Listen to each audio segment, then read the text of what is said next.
રવિવારના રોજ શિવરાત્રિના વહેલી સવારે જેતપુર બાયપાસ રોડ પર રેલવેના ઓવરબ્રિજ પર જે અકસ્માત સર્જાયો હતો, જેમાં 3ના મોત થયા હતા. મુસ્કાન બગડા, અરુણ વાળા અને જયદીપ ચૌહાણ, આ 3ના મોત થયા હતા અને અમીશ પરમાર નામનો યુવાન ઈજાગ્રસ્ત થયો હતો. આ બનાવમાં એક મોટો ધડાકો થયો છે.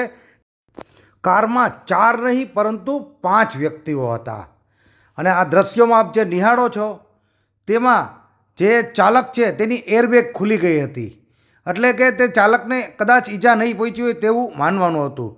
અને એક વિડીયો અરુણવાળા જે મૃતક છે તેણે તેના સ્નેપચેટ એકાઉન્ટ પર 6:29 વિડીયો અપલોડ કર્યો હતો. તેમાં વ્હાઇટ કલરના શર્ટમાં ચાલક નજરે પડે છે, તે સાગર પરમાર હોવાનું ખુલ્યું છે. આ દ્રશ્યમાં આપ જુઓ છો તે જ કાર છે અને તેના ઉપર સવાર જે સાગર પરમાર છે તેમની સામે મૃતક મુસ્કાનના પિતાએ ગફલતભર્યું પૂરપાટ ઝડપે ડ્રાઇવિંગ કરી 3ના મોત નિપજાવીને સ્થળ પરથી નાસી જવાની તાલુકા પોલીસ સ્ટેશનમાં ફરિયાદ નોંધાવી છે.